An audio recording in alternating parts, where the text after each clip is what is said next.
you hear, and even my colleagues will sometimes say, Paul did not convert Gentiles into Judaism, but he did, in my view. Paul did convert Gentiles into Judaism. What he insisted was that they not convert into being Jews, that they remain non-Jews who now practiced a Jewish way of life. In other words, to put it back in cultural terms, they changed from the culture of what we might call pagan lifestyle, with other gods and cult, with certain kinds of behavior that was considered acceptable or even preferred, honorable, to a Jewish culture, because they're joining a Jewish movement. They're joining with Jewish people who believe something about a Messiah, but otherwise believe that Torah is God's guidance for Israel, and they have to change some interpretive points, especially about Gentiles, because of their convictions about what Jesus meant, the arrival of the end of the ages. Hello and welcome to It Means What It Means, the podcast in which a guy with some college and a day job has long-form conversations about biblical texts. Today's guest is Mark D Nanos, and I want to call out, before I go into any kind of summary or synopsis of our conversation, there were sound issues, and I was fortunate enough that Dr. Nanos had a voice memo recorded on his end. It also had my voice very quiet, very faint, and so I re-recorded my input in the conversation. But there are a few spots where the conversation is happening so quickly, or we're both speaking simultaneously, that I did not change. So there will come points where it sounds like I have a bucket on my head, and I apologize for that. That's on me. That was me making a decision and a determination that I felt was the best option. So it's, it won't be the best sound quality, but that is on me as the producer of this podcast. Now, that said, our conversation is Paul within Judaism, which is a very important topic, in my opinion, because I think a lot of Christian theology and biblical studies for a very long time maybe centered on the idea that Paul was doing something new and therefore rejecting something old, saying that the new thing was good and the old thing was bad. And that kind of folded in on itself and came to be a set of ideas that I think did a lot of damage to people's understanding of what Judaism is. And I would like the conversations in this podcast to disabuse people of the negative concepts of Judaism and the bad or poor understanding of Judaism that developed from that. I won't belabor the point here. I'll let the conversation speak for itself.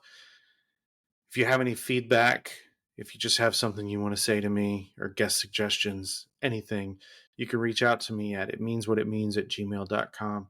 I'm also available on Facebook, Instagram, Twitter, Blue Sky, Spoutable. I'm all over the place. So again, itmeanswhatitmeans@gmail.com or pretty much any social media site.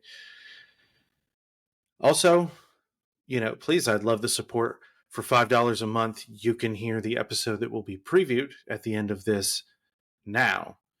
I'm trying to stay at least a week ahead of the current free releases over on Patreon for $5 a month, and I would love to cultivate support over there. So without further ado, here's my conversation with Mark D Nanos. Mark D Nanos, welcome to the podcast. Thank you. Glad to be here. Before we get going, will you tell us a little bit about yourself? Yes, I have a webpage which they can read a bit about myself and my publications and speaking and so on. But essentially, I was interested in Jewish history and focused on how the New Testament might be read more Jewishly, especially Paul, which has been a lifelong interest, even though I was not an academic straight up. I was in the business world for many years, and this was my hobby interest. And then after I wrote a book on Romans, the mystery of Romans, and got involved in the Society of Biblical Literature, I decided to sell my business and make this my full-time interest, and was a professor for a while. Now I just do writing, my research and writing, and speaking like this, lecturing and so on. I mean, that just at the end there is doing a lot of work, because in my opinion, you're not just doing a little bit of writing. It seems to me like it's pretty groundbreaking stuff. So we were talking before we started recording about The Mystery of Romans, which I read in 2005, I think about 10 or 11 years after it was published. So that 30-year-old book, which was pretty groundbreaking, and we're not really going to be going into that book in its entirety, unless that's something you want to do. What we'll be discussing today is a 2012 Paul and the Jewish Tradition, the ideology of the Shema, and 2019 Paul, Why Bother? A Jewish Perspective. Both of those, more of the 2019, you really get into the story of, in the 1970s, people started to notice that there was this other academic work going on at the time, that you started to notice that. Do you want to introduce the listeners to how your thought and some other thoughts you weren't aware of when you started to notice things? How did that all gel together? Sure. Yeah, it's sort of remarkable, actually. In the 1970s, I was in the Jewish Studies program at a university, which was inside the history department, and I was completely unaware of E.P. Sanders, and for that matter, Christopher Stendahl, who had been maybe a decade earlier, making some changes in Christian thinking about Paul. And I was unaware of those, but what I was aware of is thinking about Paul more in terms of the prophets and so on that we were, and other Second Temple Jewish literature we were reading in class and discussing, in which intra-group criticism or criticism of the leaders of Israel and so on was pretty normal. And no one really suspected that meant someone had left Judaism or was from outside and hated it and thought the law was bad. Nobody read Isaiah and thought that he actually didn't think you should sacrifice in the temple, even though he said that this was worthless and so on. And so in a class about those topics, I wrote a paper about Romans 11, and that is chapter 5 in the Mystery of Romans, but it was actually the first main introduction for me to the idea that perhaps the way Paul's been translated and interpreted is really missing a major, or has a major premise that is really mistaken. And so even though I didn't have the language yet of Paul's Judaism, which I worked towards over the next 20 or so years, and eventually Paul within Judaism, which I coined in around 2010 or so, I was already had a hunch, in that direction, and started to read the exegesis. About that same time, in 1977, 78 or so, is when E.P. Sanders' book came out that Christians paid attention to. I actually think I was aware of George Foot Moore, who had made some of those points, I think, back in the 20s or 30s, perhaps. But they didn't really take hold the way they did with Sanders over the next decade, from the late 70s when I was in school, until the late 80s, when I started to think about graduate school and became aware of Sanders' work and some of the other work by that time done, and Francis Watson, who sort of took it in a totally different direction that really surprised me and made me think, they've noticed something, but where they're taking it isn't where I think it maybe should go. I didn't know. I mean, I was a businessman, and this was a hobby interest by that point because I had not pursued graduate school directly. So then, as I had more time, as my business grew, I started to realize that to write about Romans 11, of course, you have to study Romans and Paul more generally, and I started to do that, and quite a few things were going on. And I had a they made it possible for me in one way, which I mentioned in the beginning of Mystery of Romans, to do, had this work been 10 years earlier, I probably might have gone to graduate school. The big obstacle for me, my professor, who was also a rabbi and from the East Coast, said, listen, if you're going to challenge all the Christians about their reading of Paul, and therefore all the Jews about their responses to the readings of Paul, and you're going to go to graduate school, you're not going to get a job because you're telling everybody else they're wrong. And that's really not the best way to start out a career in academia. And so you ought to maybe stick with business and do this as a side interest. The big obstacle for me was I thought I have to be a Talmudic scholar, which I had no background to do, in order to be a Paul scholar, which I also had no background to do. And that seemed like almost insurmountable, because everyone I told about trying to read Paul in a more Jewish way, immediately issues like faith versus works and works righteousness and legalism and all the whole culture of Pauline studies were immediately come to the fore and made it impossible for people to think, even begin to think about what I was saying. Had it been known to me what Stendhal had written about justification really being about justifying the non-Jews, is it justifiable to have them claim to be members of the people of God without becoming Jews?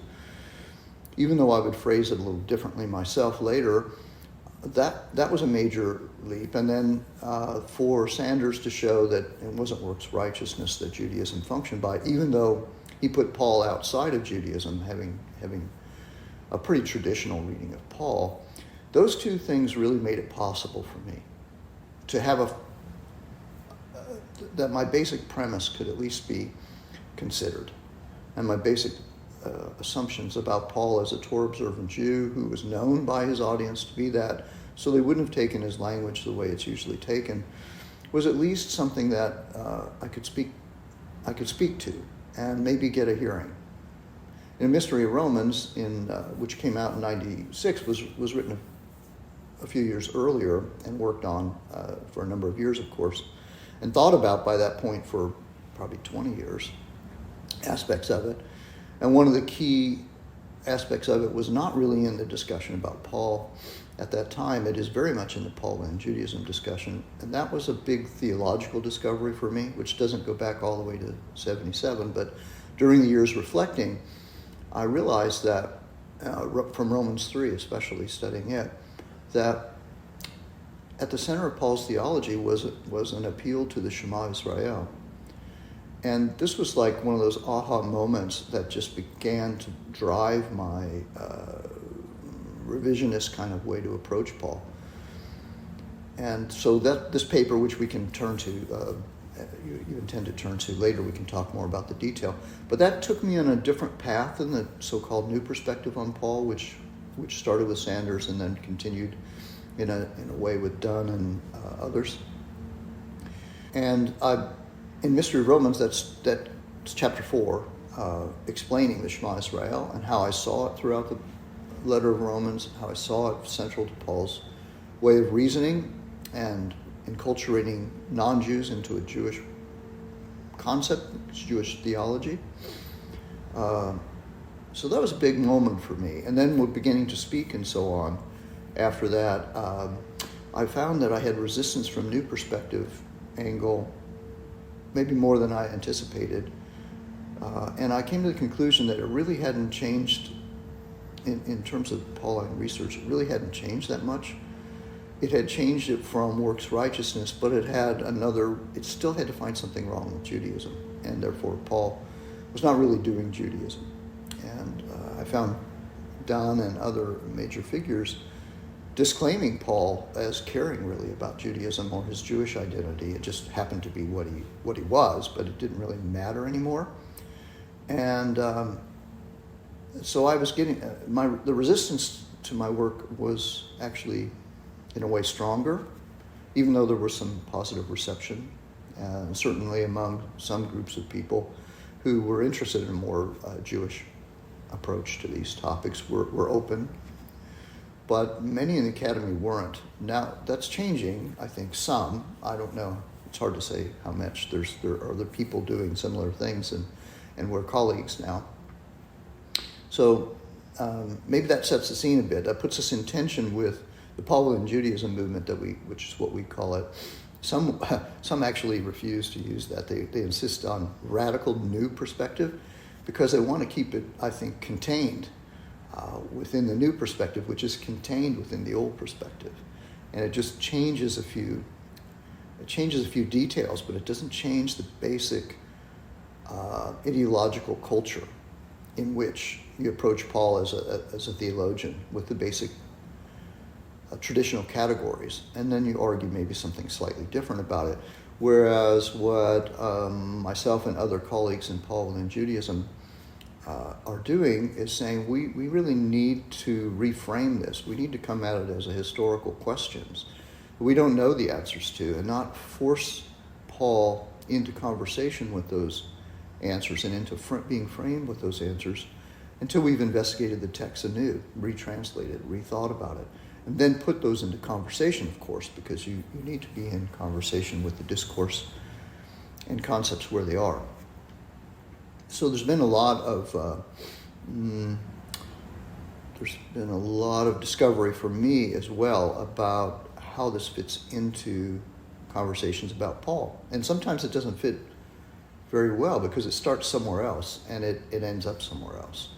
And it really, something like salvation, for example, which is so central to Christian culture and thinking, well, it's thought about differently. It's still there in Jewish culture, but it's thought about very differently because the question isn't how to get into the family. You're born into the family, but it's how to stay in good standing in the family and how to live.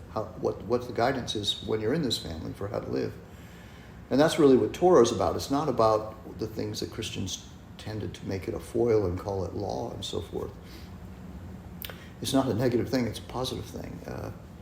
And so maybe that helps frame it a little bit where we're at. We're trying to do something that's different, has a different set of premises, but we're trying to do it in conversation with the people who care about Paul and already have a discourse about Paul in the commentary tradition and so on. And it'll take a long time before that conversation maybe can be more full-bodied and actually engaging tit-for-tat exegetical insights that are different rather than imposing on them the traditional expectations and maybe even misrepresenting them because you don't actually grasp them or maybe you don't want to, which is closer to where we are right now. So you mentioned law. Do you think using the term sacred teaching is more helpful to understand than using law language would be? Yeah, I haven't heard sacred teaching. That's interesting. I wouldn't use sacred only because I'm trying to stay away from jargon that carries with it so much meaning. That makes it sound pretty religious. Sacred. But teaching is closer to the actual translation that Torah should have. I prefer guidance, and if I'm going to use a qualifier, I'd say God's guidance for the people of Israel. And when you say, do you think that God's guidance has ended with the coming of Jesus Christ? That sounds kind of different than, do you think law has ended with the coming of Christ? Because that usually suggests law versus love or the Spirit or something like that. So yeah, I actually try in conversation and somewhat in writing to even avoid using Torah when I can. I mean, I might have to start there because I want, again, a discourse with people who know what I'm talking about. But I like to move it away from there because of all the baggage in this jargon in Christian discourse, which of course Jews have to respond to. I mean, Jews use law, but it doesn't have a negative valence that it has in Christian discourse about law when it's Jewish. Now, of course, in Christian discourse, there's lots of law, and there's lots of what should be and what shouldn't be done, and all of that. But that's the funny thing about words and phrases and in discourses is they carry connotations. And so to defamiliarize is to try to not just denote something differently, but to connote something differently, so that you're open-minded to reading this in a different way. Yeah, I definitely think speaking intentionally is helpful because in the instance of the connotation of law, I didn't grow up in a Lutheran background, but there's clearly, I grew up in a dispensational background, a dispensational environment, and they have their own theological model for interpreting things, but I still heard there's law and there's grace. And I recently saw a Jewish scholar on Twitter retweet something from a Christian scholar and say the very idea that the Second Temple Jews would have a distinction between law and grace in the way that this person understood it is laughable. I'm paraphrasing, but he's saying that that notion is silly. And guidance is great, I think, because it's not as freighted. It doesn't have the same background as the word law or the distinction of law and grace does. It's one of these reasons. It's one of these places where the it's almost unexpressible how important some of these things are in Christian culture. So, for example, if I'm driving the car and flipping, not at home, and I'm flipping around radio stations trying to find something maybe to listen to, down around the news area of the dial, you have Christian preachers that will come on. And out of curiosity, occasionally, or maybe because I need to be busy with driving and can't keep flipping for a moment, I will hear a few moments of that. I must say I'm not sure I've ever listened to a whole, however long it lasts, but a few moments of that, it is incredible to me, the percentage of times, what the person's saying, if it's not about, I just don't mean to be offensive, but about getting their contributions, is about that it's just believing, not works. It's not striving. It's not human ability. We cannot please God. We're just sinners, and we have to accept that and God's grace and just believe. And I'm thinking to myself, what is the set of assumptions in this? What are the premises from this? Do you think people in the cars next to me are thinking all day long, gosh, I really want to win God's favor by doing good stuff? And that's my big sin. That's what I need to learn. Or do you think that most of them are probably, if they listen to a channel like that, already Christians who ought to be learning like how to live properly and care about the guy in the car next to you rather than cutting him off and being a sinner who then can ask God for forgiveness? How about that? I mean, that would be that would make sense to me as a culture needing guidance, but that's not what I hear on these channels. So I put that out there just to say this isn't just academic interest. This has shaped a culture that is so strong. It doesn't. I think these words have become symbols, and they don't. The connotations are so strong that people can resonate with them, but they're really empty of rational, challenging meaning. And it's strange. It's not something I focus on, so I don't know a lot about it. I don't want to get way out of my area. But I think the relevance of these language choices, of not making them, so, not talking about faith versus works, but of qualifying this language as what is loyalty to God, which is what pistis, that's translated faith, is really about, and versus what? Actions that demonstrate loyalty? It wouldn't make much sense about that, if that's what it is. So we need to rethink, when we rethink pistis as faith, we can also then wonder, well, if it's loyalty, then isn't that action? Yeah, I mean, there's a whole idea of creating a culture that has come up so many times, so many guests on this podcast, that I've got more Paul episodes than I intended. I wasn't really planning this year, just grabbing episodes as I could get them produced, trying to make as many as I could. So we're talking in March, but last Wednesday, recently, I released an episode, and we were talking about an article by a scholar named Haley Gabriel, Remembering Hagar, and that's from the Journal of Biblical Literature. And she was talking about bodies and how they're perceived, and the sarx pneuma distinction, and that cultures have been built up around those, the ideas that we get from those terms, or that we put onto those terms.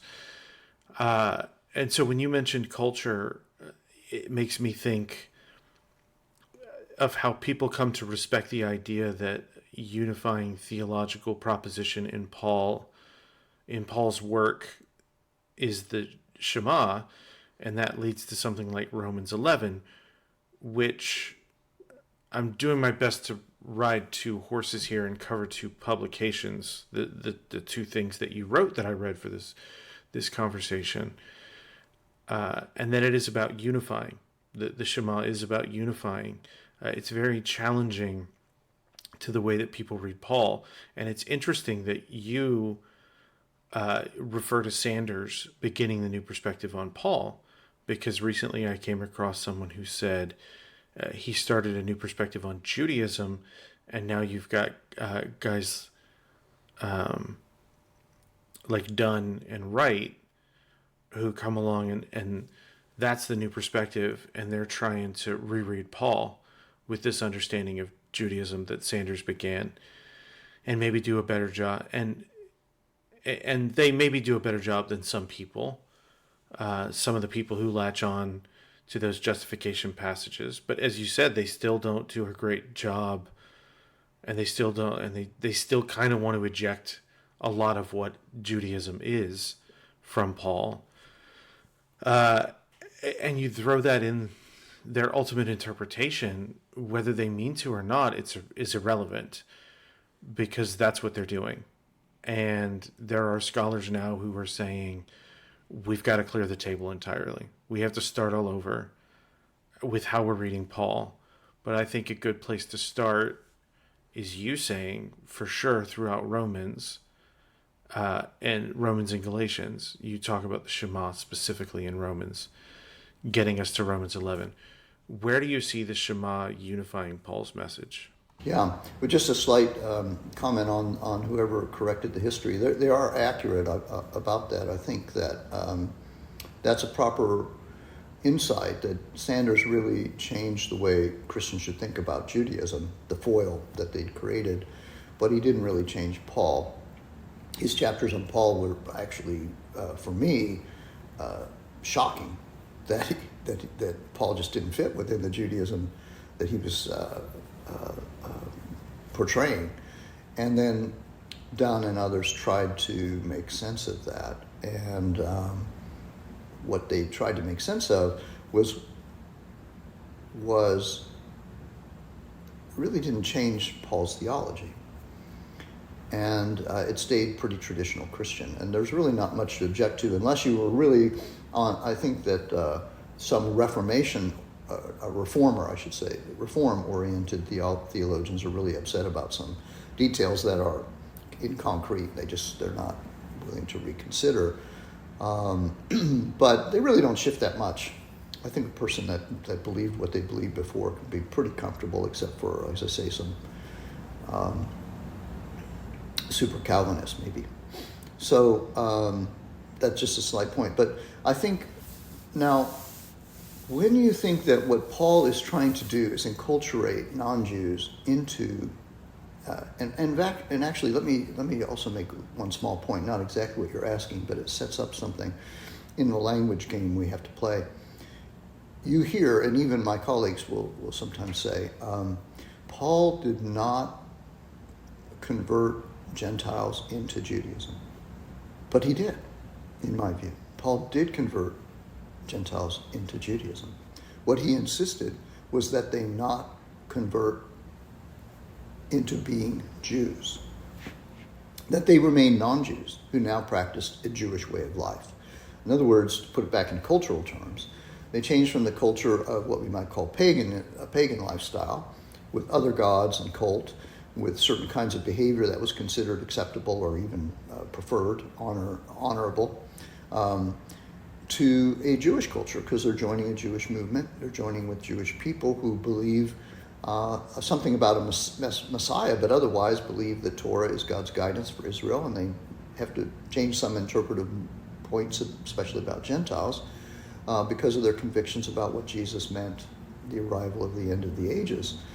So the question now is not how they practice what they practice without it being Judaism, without converting or transforming into a Jewish culture, but exactly the opposite.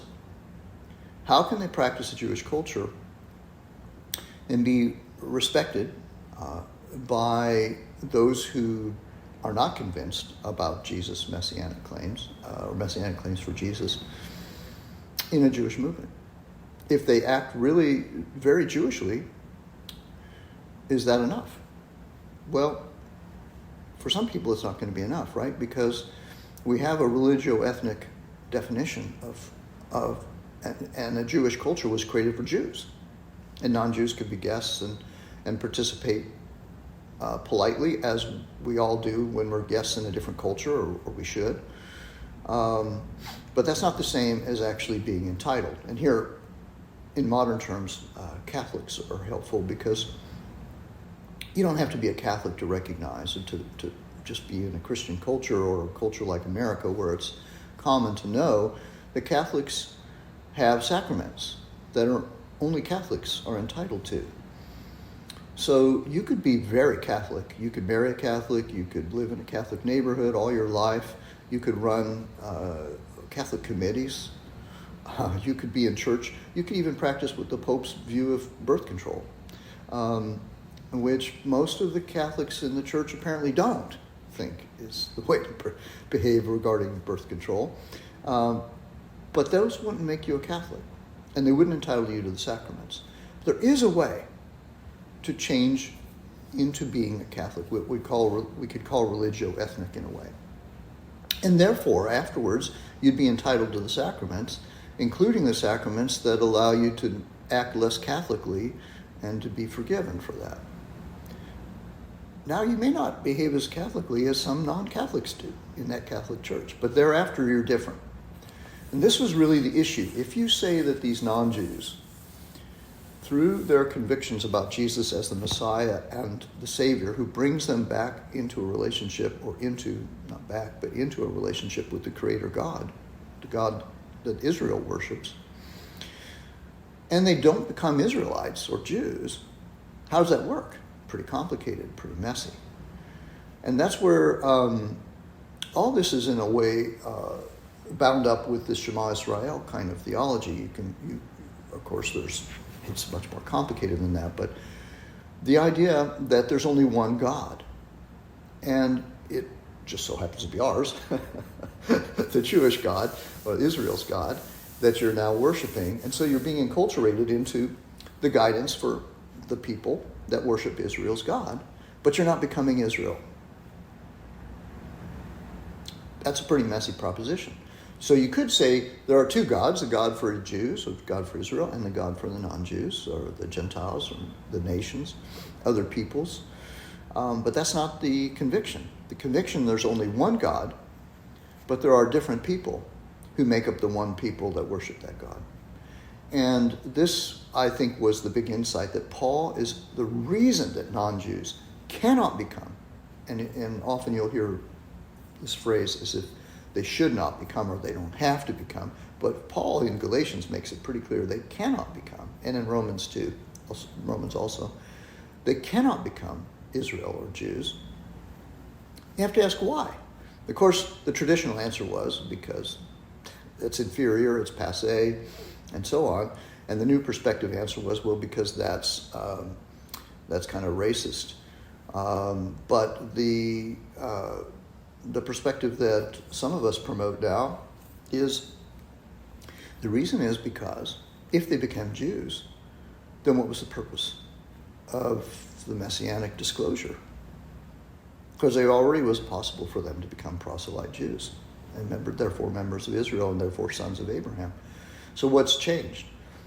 What Paul sees is that in the awaited age, there'd be a uniting of all the peoples, not just all of Israel would worship this God, but all of the created peoples would worship this God.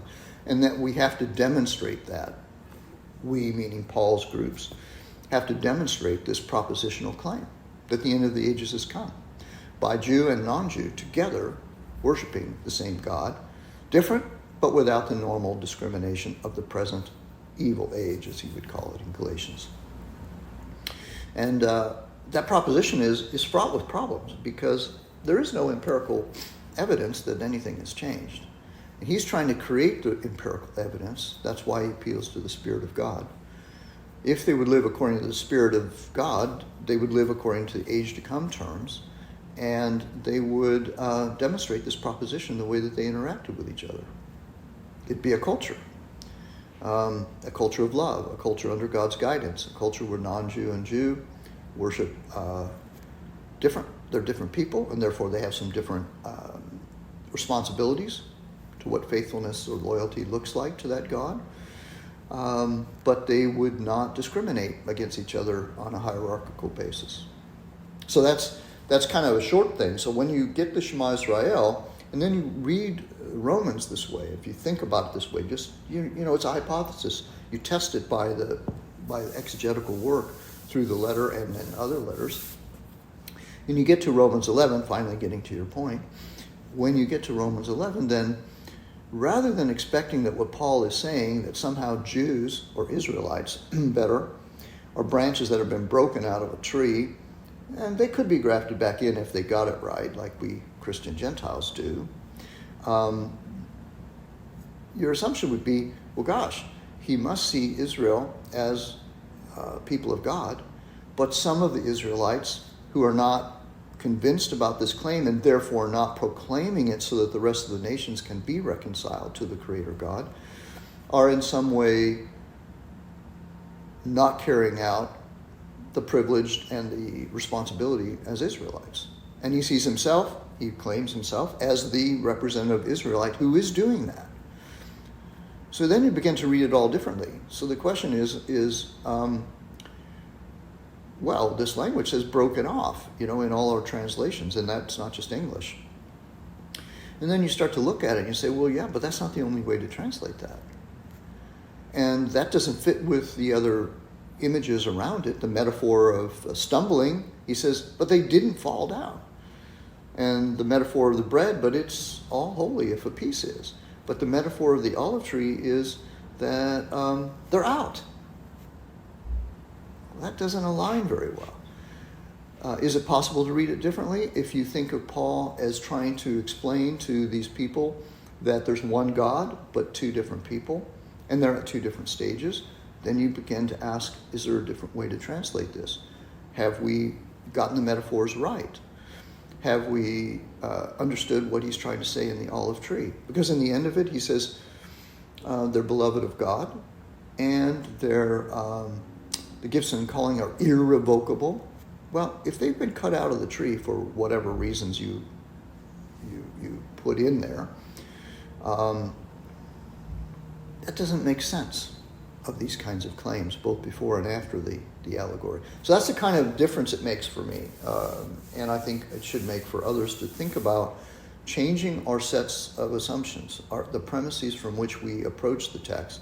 If these people know Paul teaches this way, and if they know he behaves according to Torah, according to the guidelines of God, as a traditional Jew, which of course there's a variety of interpretations of, but he would If we just assume, well, he's going to be really careful because he's claiming a Jewish Messiah, and it wouldn't make much sense if that means you're not Jewish anymore, Jewishish. And then if they know him that way, so our assumption isn't just what Paul was like, but what he assumes that audiences think he's like or know him to be like, then how would they have probably received and read this or heard this and interpreted? This may be something that you don't think anymore, but I remember from Mystery of Romans that you say, or you were positing, that Paul was addressing a mostly Jewish audience. Is that still something you think? No, I think what actually I think is confusing about my view, I think it still confuses people, is that I think that it's a synagogue subgroups. I think the Christ-following groups are still a part of the Jewish community at different places and levels, and they're starting to move away in the way that eventually happened. Some of them are. And Paul's trying to stop that. It's a Jewish movement, and therefore there are Jews there. Probably Jews lead these Christ-following groups. But that's not to whom Paul targets his rhetoric.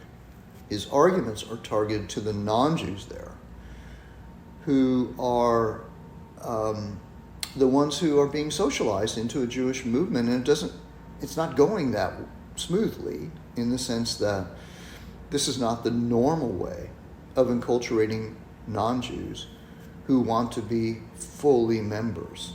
The normal way is for them to go through the rites of passage and become proselytes, is what we call it later, proselyte Jews. And if you prevent that, but you create an expectation that they're not to worship other gods, they don't belong to other gods, but to the God of Israel and to the people and culture of Israel, then you created, I want to say a monster, it's not the best word, you've created a situation that marginalizes them. So that's a distinction, if you follow me, in rhetoric, between the target audience rhetorically, the rhetorical audience, we might say, who Paul imagines that he's trying to instruct and inform and challenge, which are the non-Jews in these groups, and the actual historical audience, in which they may be the minority, the majority.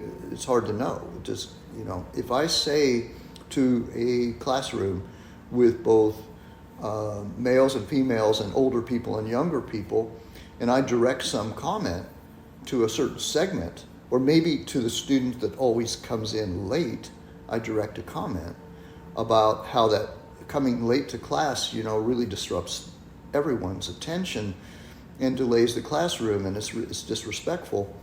I'm speaking to the person that comes in late, even though I'm speaking to 30 people, 29 of which don't. And, we can understand that when we're in an audience, because we know that we're not late.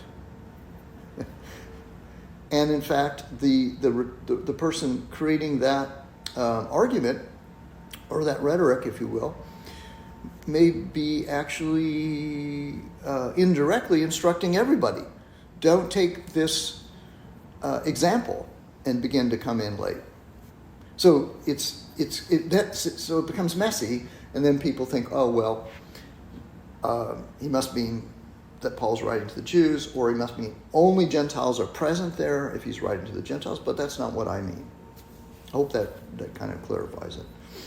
No, it did. And I've also learned I should be more careful referencing books that I haven't read in 19 years. Well, yeah, but it's an important point that you've allowed me to make here, because this has come up in reviews of the book, but I think mostly it comes up also with people who either haven't read it or haven't read it for a long time, and they're trying to create categories, and they'll group, they need to group things into places. I mean, there are scholars who say this about my view, and I think they can't quite, the categories that have existed don't really include the idea that these are Jewish groups with Jewish people in them. But I'm insisting at the same time that it's not the Jews he's directly referencing. And in fact, in the case of Romans 11, I've argued in an essay that followed up Mystery of Romans that was in Catholic Biblical Quarterly in '99, that it takes Jews to make sense of Romans 11. It takes contact with Jews. If this is a pagan movement now, so to speak, a Christian movement that's left Judaism and there's no Jews in it to speak of, then why be concerned about how Jews would be reacting to Christian claims? How would they even know what they are? How would they even know how they're acting towards them in Romans 11 or Romans 14 or 15? Why would they care? It's not Jewish. It's something else, and it's a breakaway movement they probably already disrespect. And that doesn't make sense of Paul's expectation that somehow if these non-Jews should not be arrogant, that they should be humble and they should be respectful of Jews who do not agree with them about Jesus. How does that make sense if they're not with Jews who do not believe in Jesus? But if they're a subgroup, and I'm sorry to belabor this, but I think it's actually such a critical point. If you imagine I don't know the charismatic movement in, say, an Episcopal church today, but I had friends in the 70s who were in that situation. And so the charismatic segment of the mainline church, Episcopal, Catholic, I think, had it as well, and so on, was a subgroup. But on Sunday, they met with the whole body. And other people in that group might not know much about them. They didn't go to their meetings, and they might have heard rumors, and they might be offended by some things that they think, and they might try to socialize them into the larger Episcopalian point of view, that this is weird, and you need to understand that it's not normative for Episcopalians. If you look at it that way, then you can understand what I'm trying to say. These are Jewish subgroups, 5, 10 people, 20 people, however many there are. Let's say there's 20 of them. That might make a few hundred people. In Rome, where there might have been tens of thousands of Jews who met in various homes and public spaces and so on, this would be like a little weird movement. Most people wouldn't know much about it. But when they came into contact with these non-Jews and the Jews who were shepherding them and teaching them this weird idea that they were full members of the people of God without becoming members of Israel, there would have been a reaction. And you might resent that reaction if you've really been enculturated in let's say you've only gone to the charismatic group for 5 years. And then you started to go to church. Well, you might be like, who the hell do you think you are in your reaction to them? Which is what you sort of sense that Paul's trying to stop in Romans. Whereas in Galatia, you might have started going right away and you might have been saying, oh, gosh, I must have misunderstood our teacher of this charismatic group, because obviously that's not what anybody else thinks. And so you want to conform to the norms that would avoid the marginalization of being a weirdo.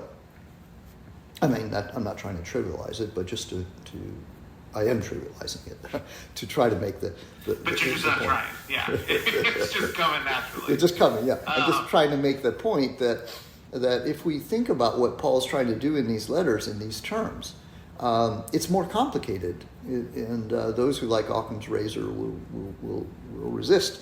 But I think it was complicated in this very way, and that helps make sense of what his letters strain at some of these points. So how central is the Shema to Paul's corpus? Is it just Romans and Galatians, or does it run through the entire corpus? Yeah, that's a good question. Well, I don't think it's always articulated, but I think it's central to Paul in answering this Jew-Gentile question. So the Jew-Gentile question is front and center in Romans, and it's front and center in Galatians. I don't think it's even a primary concern in Philippians. It's hard to know in Corinthians how much it's a concern. I think it does come up some as an example that he talks about, but I think for the most part in those communities, that is not the thing that he wrote the letter to respond to. In Corinthians, in chapter 8, he does mention the Shema pretty explicitly and works his argument around it. But he works around it in a very different way. And obviously, you can work around any claim like this, any interpretation like this, for a different context, a different question. You would use it differently. But in a way, similarly, that is to say, the fact is that we're convinced of one, in Corinthians, that we're convinced of one God. Interestingly enough, doesn't mean there aren't any other gods. It just means that we're not beholden to them. Kind of like when we get married, we're not saying there aren't any other attractive men or women out there. We're saying that this is the only one for us. We belong to this one. And that's what part of the Shema Israel is. We belong. Listen, Israel, we this is our God. And he's the only one. He's the only one for everyone should worship. And someday, in the end of the ages, everyone will worship. So I think that, to answer you, I think that that's a driving central conviction of Paul's, because Paul's central job as an emissary to the nations with this very confusing message, to worship Israel's God, but as non-Israelites. And so the Shema is functional there. But in some of the letters, that's not the particular problem that he's trying to address. And so we might see him revert to it in 1 Corinthians 8, even though it's not about a Jew-Gentile question. It's about in my view, it's an inter-pagan question, where the reasoning of a pagan might be, well, I no longer worship these other gods, so it doesn't really matter if I don't think the food is sacred. Why can't I eat it? Because if I don't eat it, I can't function in the culture, the primary culture that I live in, very well. And Paul, as a Jewish guy, goes, oh, good, these non-Jews, they're so weird. Who would think that because you don't worship other gods, therefore you could eat this food? Because those people think it's sacred food. So we don't eat it, because it would give the wrong impression that you can just add our God to your gods as in the pantheon. And that's not the impression we want to give, because that's not the way we see the world. So here we have the Shema functioning in a very different way than it was functioning in Romans, but it's still functioning in a similar way. I hope that makes some sense. It does. And so in there you brought up something that I kind of catch my sweater on, or that my sweater kind of catches on. When I was at SBL in November 2023, I only got to see this once, but I was surprised I got to see it at all. Two scholars disagreed in the same session. They disagreed with one another on something, and that disagreement, it didn't turn into a fight, but it kept going into the hallway after the session was over. And so I followed these guys. I wasn't the only one. There were other people who were, kind of orbiting around this argument. And so I followed these guys, and the central argument there was the question of monotheism. And one of the scholars was saying, now this is like Paul, like he believes in one God, but he's not saying that's the only God there is, actually. The acknowledgement of this other person saying, no, the Bible is univocal in its monotheism. Do we see evidence in Paul of him obviously respecting or worshiping other gods, or not necessarily worshiping other gods, but at least acknowledging the existence of other gods, even if they are inferior to Israel's God? Absolutely. I mean, we're talking about 1 Corinthians 8. He says that. He's, even though there are other gods and lords. I just wanted somebody who knows to say it. Look, I'm just a guy with some college and a day job. I wanted the expert to be the one to say it. No, that's, I think later Christianity and Judaism and Islam argued this way. But I don't think that that's the way ancient Israelites were. And actually, I mean, we think about the Hebrew Bible stories and teaching. The temptation that they're saying you cannot indulge is the temptation to accommodate or have cult to other gods. If you're infertile, there's a God that helps fertility. Why wouldn't you want to add that? And in Israelite culture, those whose language has remained with us, those whose text we have, we're saying, no, you can't do that. but they weren't denying. I mean, their rhetoric denies the power to those other gods that our God has, and denies that it's right for us to incorporate them in order to be fertile, for example. But that the premise there is that there are other gods, there are other options, they're just not for us. So yeah, I think that whoever was arguing on that side of it is correct. Now, it is true that later Christianity, and of course it's somewhat ironic with the Trinity, focused on the one God, and so too did Judaism, and so too did Islam. I'm not expert enough to know how, over the years, those kinds of texts and arguments, what the diverse opinions were on those. I've never really studied that.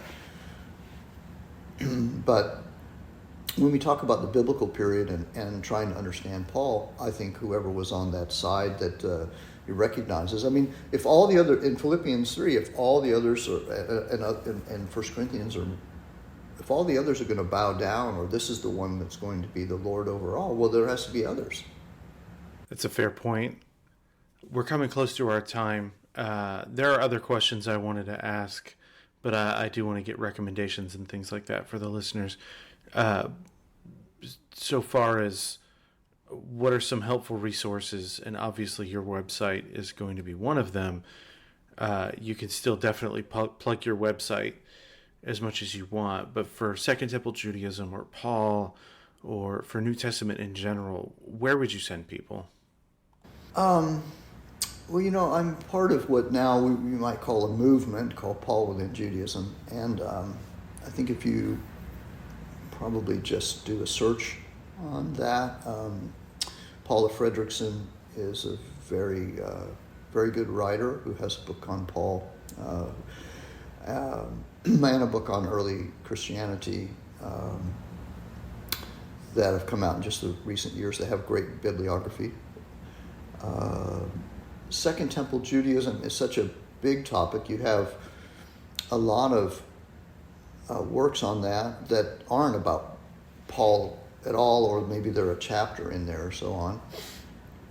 So it's hard to say where. There's been Erdman's, the title doesn't come to me, but a group of Swedish scholars, I think the editor is Runnison and Mitternaff, have an Erdman's volume that came out in the last 3 or 4 years that is an introduction to the New Testament that was translated from Swedish into English, and I think some additional articles were solicited, and Erdman's published that. You might look for that book because they made an effort to integrate some of the latest scholarship on synagogue work, which Runnison is an expert in, and association work, which he's a part of those studies as well, and the Paul Within Judaism kind of scholarship, to read this, the Enoch group scholarship. Those would all be useful, I think. When we get to actual commentaries, unfortunately, there is not much to direct readers to yet. There have been a few. There have been 2 on Romans that have done a job more in, say, supportive of these new reading directions. One by Brian Tucker, who's an evangelical, in a Cascade, which is an imprint of Whiffenstock, and commentary on Romans. And then there's a commentary on Romans by William Campbell that just came out. I believe that's with the T&T Clark series that just came out last year, I think, or the year before, that wrestles with these things in new ways.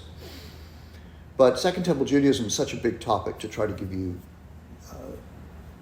titles. I think you have to get away from approaching those through a New Testament lens if you really want to begin to read Second Temple Jewish literature and think about it. There are many excellent books. I'm actually not at home where I can look at my library and just start to rattle off some titles for you. That's fair. If you need to email me later, that's Yeah, I that's could not do. a problem. Yeah, I could I do know that. so I know that the people who, when you presented your paper at the Paul Within Judaism section, before you it was Matt Thiessen, Yeah. Kathy Ahrensberger, Correct. who's Campbell's wife, Mm-hmm. Or Bill Campbell's wife. I'm trying to think. Matt Novenson. Matt Novenson is part of this. Mm-hmm. Yeah. Yeah, who just came out with, it looks like, a new book. So I'll try to make sure I have links in the show notes for the listeners. But now, and this is my favorite question, what do you read for fun?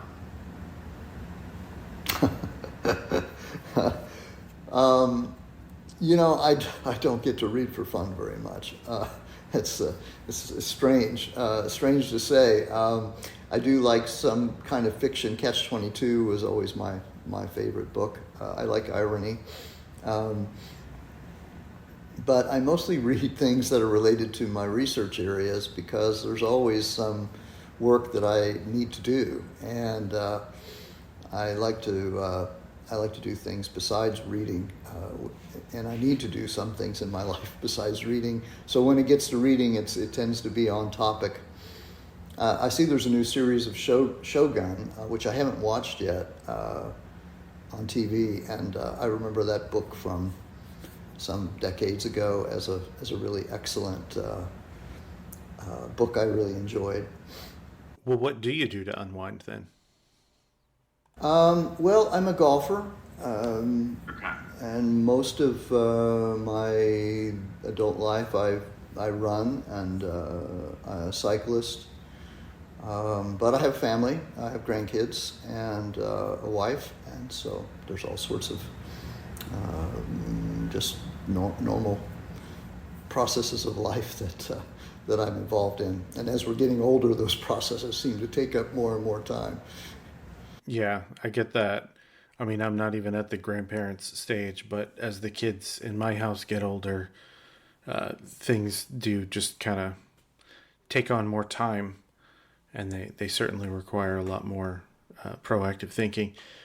Of the two papers that we discussed today, was there anything you were hoping I would ask about that I didn't ask about?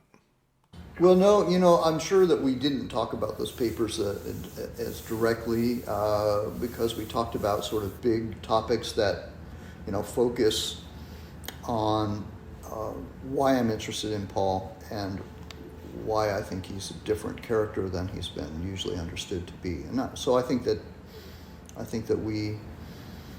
this is a helpful introduction to what makes me tick.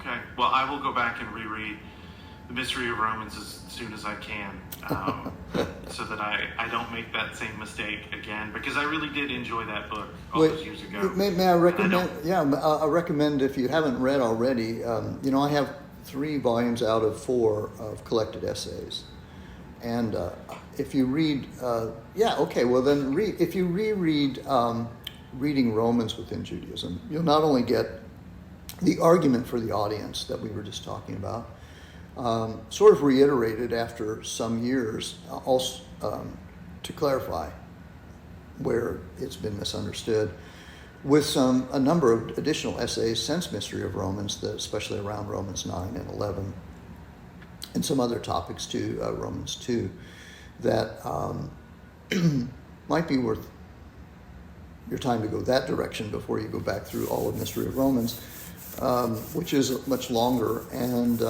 in some places I've changed my views. So after you reading Romans Within Judaism, you go back and read Mystery of Romans, you can actually see me arguing with myself as my own testing of the hypotheses gets further down the road. Well, unless you have anything else for us, I'm really grateful for you being here, Mark D Nanos. Thank you. Thank you for having me. And anyone is welcome to try to interact with me through my website. There's a contact link that will email. Okay. Take care. Thank you. Thank you so much for listening. Before we go, I will remind you again, any feedback or thoughts, any gripes, complaints, or compliments, reach out to me at itmeanswhatitmeans@gmail.com. Or if you want to support the podcast financially, You can follow the link in the show notes to the Patreon page for $5 a month. You can hear things early. You can hear every past episode, because eventually I am probably going to start pulling older episodes and putting them behind a paywall. My plan is to get better at editing and to re-release better versions of the older ones. But always and forever, those things are going to be over there on Patreon for $5 a month. So next week, my guest is Luke Timothy Johnson, and we will be discussing an article that he wrote for the Society of Biblical Literature back, I believe, in 1989 on ancient polemic and rhetoric in the New Testament. And here's a quick preview of that. So, how does Epictetus, for example, a Stoic philosopher, talk about the Epicureans? Well, he calls them blind, immoral, bad guides. They lead people astray. They're guilty of virtually every vice: the love of money, the love of pleasure, the love of vainglory, of vanity. They do things to impress people, but they are, watch this, hypocrites. So the classic way of characterizing opponents is they are either hypocrites, that is, they profess virtue but practice vice, right? Look at Matthew 23, right? They sit on the seat of Moses, and you should do what they teach you, but don't follow their example, right? They go from nation to nation seeking proselytes and lead them to hell.